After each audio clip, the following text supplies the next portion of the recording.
अस्सलाम वालेकुम, मैं हूं आबिद अंदलीब। नाजरीन, 14 माह की सबसे बड़ी खबर यह है कि हुकूमत और इस्टेब्लिशमेंट के दरमियान जो एक सफ़ा था वो सफ़ा फट गया। और ये इंकिशाफ हमने नहीं किया, ये इंकिशाफ उस शख्स ने किया जो नून लीग का अपना घर का भेदी है। नून लीग के अपने घर के भेदी ने किया। और ये इंकिशाफ होने के बाद जो सूरत हाल है वो बड़ी भयानक है, बड़ी गंभीर है। ये खबर जब सामने आई कि हुकूमत और इस्टेब्लिशमेंट के दरमियान जो राय वो जुदा हो गई हैं और इख्तलाफात बहुत सीरियस नौइयत के हैं, तो उसके बाद हमने कुछ होमवर्क शुरू किया, कुछ लोगों को कॉल्स की, कुछ इन्फॉर्मेशन लेने की कोशिश की। वो डिटेल्स बड़ी इंटरेस्टिंग है और जो चीज़ें सामने आई हैं वो इससे भी ज़्यादा खौफनाक है। इस वक्त नाजरीन लगता ही है कि जो इस्टेब्लिशमेंट है वो इस हुकूमत के इन फैसलों से भी नाला है और वो अपनी एक अलग गेम प्लान कर रही है। ये असेसमेंट भी है और ये एग्जैक्ट जो कोट अनकोट में आपको बताऊं, जो हफीजुल्लाह न्याजी साहब ने आज काशिफ अब्बासी साहब के प्रोग्राम के अंदर बैठकर कुछ बातें की हैं, कुछ वो बातें, कुछ और इख्तलाफात जो सोर्सेज भी अब दावा कर रहे हैं। एक तो हफीजुल्लाह न्याजी साहब ने आज कहा कि फ़ौज कोई अपनी गेम प्लान कर रही है, इनके अलावा फ़ौज कोई अपनी गेम प्लान कर रही है।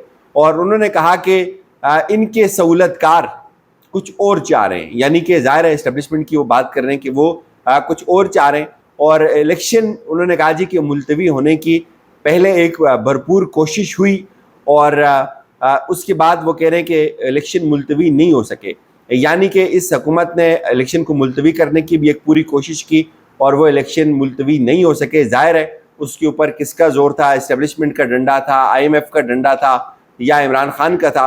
और इस पूरी गुफ्तगू में वो ये तस्लीम भी करते हैं कि इमरान खान भी एक हकीकत है। फिर उनसे सवाल पूछा जाता है कि क्या जो आने वाला सेटअप होगा, जो निगरान सेटअप होगा, क्या वो खुद नहीं बताएगा कि ये जो टर्म लॉन्ग टर्म होगा या ये शॉर्ट टर्म होगा? यानी कि अगर ये इस वक्त बातचीत चल रही है कि अगर कोई टेक्नोक्रेट होगा या कोई इकॉनमी का एक्सपर्ट होगा, कुछ लोग तो इस वक्त दावा भी कर रहे हैं कि कुछ लोगों के इंटरव्यूज़ भी इवन हो चुके हैं, लेकिन वो ये सवाल पूछ रहे हैं कि जो इस वक्त गेम में ये है कि अगर कोई सियासतदान हुआ तो जाहिर है वो फिर इलेक्शन की बात करेगा, वो फिर पॉलिटिकल जमातों का मुतफिका उम्मीदवार होगा। लेकिन अगर कोई टेक्नोक्रेट हुआ, कोई साबिक ब्यूरोक्रेट हुआ, कोई इकॉनमी का एक्सपर्ट हुआ, कुछ लोग कह रहे हैं हफीज़ शेख हो सकते हैं, कुछ लोग कह रहे हैं जो साबिक गवर्नर स्टेट बैंक थे मकबूल बाकिर वो हो सकते हैं। तो इसमें सूरत हाल काफ़ी जो है वो गंभीर होती जा रही है। तो फिर उन्होंने कहा जी कि दो पॉइंट हैं जो मैं समझता हूँ कि जिसमें जो एतमाद था हुकूमत का और इस्टेब्लिशमेंट का, उसके दरमियान एक वाज़े दरार पड़ी है। उन्होंने बताया कि इस्टेब्लिशमेंट और हुकूमत के दरमियान जो है वो एक सबसे बड़ा जो इख्तलाफ था वो इलेक्शन की टाइमिंग के ऊपर था। इलेक्शन की टाइमिंग, ज़ाहिर है उन्होंने कहा कि तोसी की बात हो रही थी कि तोसी या इस मौजूदा हुकूमत को दी जाए, इस सेटअप को दी जाए, या फिर निगरान सेटअप को दी जाए। अभी इस सेटअप ने या तोसी लेने से इनकार कर दिया या इनको फिर मिली नहीं, लेकिन जो निगरान सेटअप है उसके ऊपर तोसी का जो है वो अभी तक वो एक तलवार वो बता रहे हैं कि वो लटक रही है। फिर उन्होंने कहा जी जो दूसरा बड़ा इख्तलाफ है वो केयर टेकर PM के ऊपर है कि केयर टेकर PM कौन होगा। अच्छा, ये जो बातें आ रही हैं ये सिर्फ उन्होंने नहीं की, ये और बहुत सारे और लोग भी कर रहे हैं कि दूसरी तरफ आपको पता है कि एक फैसिलिटेशन काउंसिल भी बनी हुई है और इस वक्त जो आर्मी है वो इकॉनमी को लेकर बहुत सीरियस है और वो इस वक्त इकॉनमी का ही एक्सपर्ट लाने की पूरी कोशिश करेंगे। जिस तरह की उनकी पिछली एफर्ट्स हैं, आप देखें कि ज़राअत के शोबे में हो या फिर वो फैसिलिटेशन काउंसिल का मामला हो या फिर जिस तरह से आर्मी चीफ के पे दर पे मुख्तलिफ ममालिक के दौरे हों, जिस तरह उन्होंने मुख्तलिफ ममालिक से पैसा लिया हो, तो इस वक्त फ़ौज ये समझती है कि ये नालायक और नायल हुकूमत शायद इनके बस का ये काम नहीं है। फिर उन्होंने बताया कि हुकूमत जो है वो हुकूमत भी इतनी मकबूल नहीं है। ये एक बहुत अहम पॉइंट था जो जिसका खुद हफीजुल्लाह न्याजी साहब ने इंकिशाफ किया। आपको पता है कि उनका इमरान खान साहब के साथ एक रिश्ता तो ज़रूर है लेकिन नफ़रत का एक ताल्लुक भी है। वो शदीद तरीन मुखालिफ है इमरान खान साहब के और वो ये बता रहे हैं कि इसमें जो हुकूमत है वो भी एक मकबूल नहीं है। और उन्होंने कहा जी कि लाएंगे फिर भी इन्हीं को। अब ये सवाल पैदा होता है कि एक तरफ वो ये उन्होंने कहा जी कि एक और गेम प्लान हो रही है, ये यहाँ पे अपनी वो ख्वाहिश बता रहे हैं कि लाएंगे फिर भी इन्हीं को। उन्होंने कहा जी कि जो इख्तलाफ थे वो ये भी एक बहुत बड़ा फैक्टर है। जो IPP थी, इस्तेकाम पाकिस्तान पार्टी, ये भी उस इख्तलाफ का एक बहुत बड़ा फैक्टर समझी जाती है। پھر انہوں نے کہا کہ جو دبئی کے اندر وہ بتاتے ہیں آگے چل کے کہ جو کچھ فیصلے ہوئے ہیں ان کو بھی اب آہستہ آہستہ سامنے لانے کی پوری کوشش کی جائے گی. اور توسیع کے سوال کے اوپر انہوں نے کہا کہ توسیع یا اس حکومت کو ملنی تھی یا نگران حکومت کو ملنی تھی. ظاہر ہے اب اس حکومت کو تو ملی نہیں, تو ممکن ہے نگران حکومت کو ہی ملے گی. انہوں نے کہا جی کہ یہ سوچتے ہیں کہ اب الیکشن کروائیں, لیکن عمران خان واحد فیکٹر ہے. انہوں نے کہا جی کہ جو نگران سیٹ اپ ہے وہ اتنا بڑا ڈٹرمننگ فیکٹر نہیں ہوگا الیکشن کے لیے, عمران خان ایک بہت بڑا فیکٹر ہے.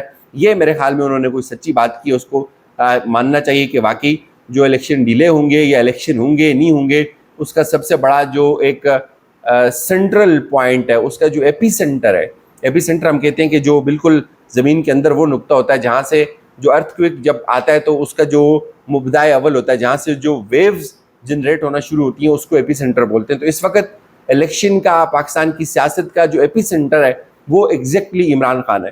تو انہوں نے کہا جی کہ جو یہ فیکٹر ہوگا یہ عمران خان فیکٹر ہوگا, اور یہ بھی ایک تھاٹ ہے کہ نگران سیٹ اپ جو ہے وہ کسی سیاستدان کو لایا جائے. اور وہ انہوں نے کہا جی کہ میں نے تو تجویز دی ہے کہ کوئٹہ کے کسی بندے کو لایا جائے, محمد مالک کو لایا جائے جو ڈٹ جائے گا, اور اختلافات پھر انہوں نے کہا جی کہ اس طرح یہ چیزیں. اچھا, جب ہم نے تھوڑا سا ہوم ورک شروع کیا تو پتہ چلا کہ اختلافات بھائی صرف یہ نہیں ہے, اور بھی بہت سارے اختلافات ہیں.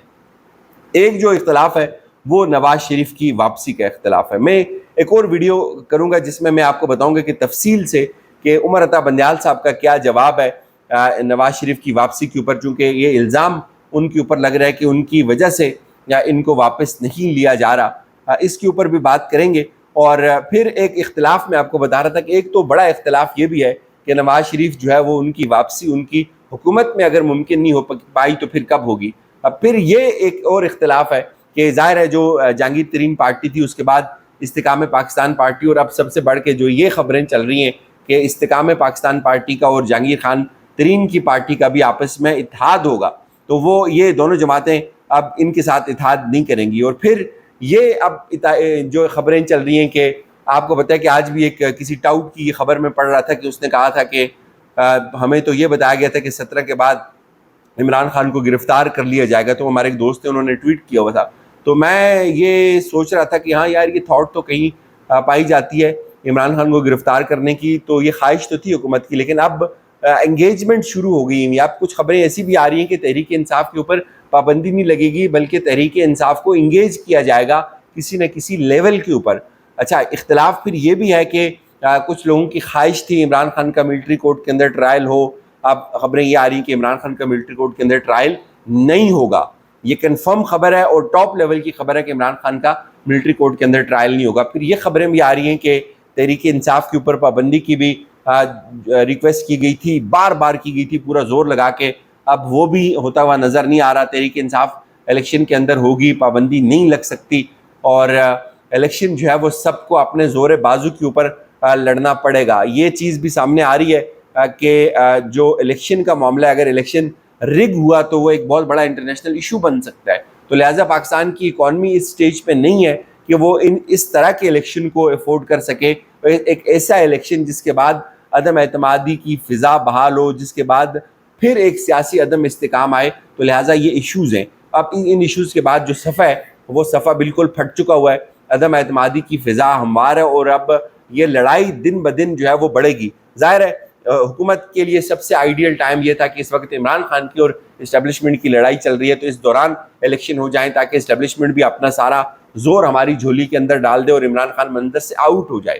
لیکن اس کے امکانات اب بظاہر بہت کم نظر آتے ہیں. اور یہ جو لڑائی کا انکشاف ہے یہ ہمارے تو جو سورسز ہیں انہوں نے ہمیں بتایا, لیکن یہ خود حفیظ اللہ نیازی صاحب نے کیا. اور ظاہر ہے حفیظ اللہ نیازی صاحب کو خبریں ڈائریکٹ شہباز شریف ہی دیتے ہوں گے, اور جن لوگوں کے ساتھ اٹھتے بیٹھتے ہیں تو اس سے آپ اندازہ لگا لیں کہ اندر خانے اس وقت کیا چل رہا ہے. لیکن ایک اور انٹرسٹنگ ڈیولپمنٹ ہے نواز شریف کی واپسی کے اوپر, اور کچھ امپورٹنٹ ملاقاتیں چل رہی ہیں, یا اس کے اوپر بھی بات کرتے ہیں. فی الوقت اجازت دیجیے, اپنا خیال رکھیے گا.